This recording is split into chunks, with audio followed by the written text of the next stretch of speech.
Ready start.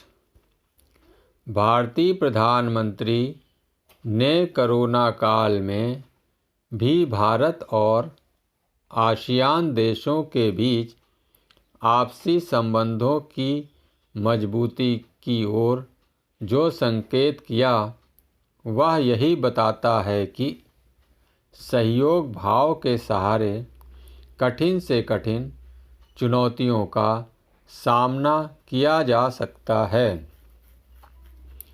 Bharat और ASEAN सम्मेलन में रणनीतिक साझेदारी, व्यापार, संपर्क बढ़ाने सहित कोविड महामारी से उपजी चुनौतियों से निपटने के उपायों पर भी विचार किया जाएगा।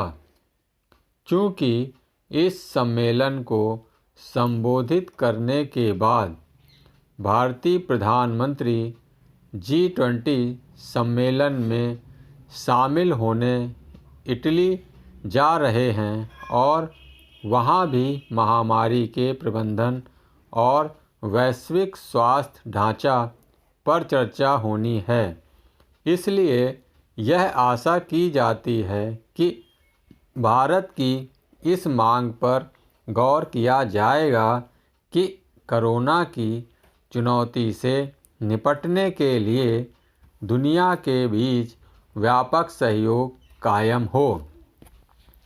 यह खेद का विषय है कि इस मामले में अभी तक वैसा वैश्विक सहयोग देखने को नहीं मिला जैसा अपेक्षित था। परिणाम यह है कि विभिन्न देशों के बीच आवागमन सुगम नहीं हो सका है। इसके चलते विश्व अर्थव्यवस्था को गति देने में सफलता नहीं मिल पा रही है। यह विचित्र है कि कई देश यह बुनियादी बात समझने से इनकार कर रहे हैं कि यदि आवागमन और विशेष रूप से हवाई यातायात को सुगम नहीं बनाया गया तो इससे अर्थव्यवस्था को पटरी पर लाने में मुश्किल ही होगी। जब विभिन्न देशों को इस पर तत्परता दिखानी चाहिए कि ज़्यादा से ज़्यादा लोगों को कोविड रोधी टीके लगें, तब यह देखने को मिल रहा है कि कई देश दूसरे देशों में बने टीकों को मान्यता देने से इनकार कर रहे हैं। इस मामले में विश्व स्वास्थ्य संगठन का रवैया भी बेहद निराशाजनक है।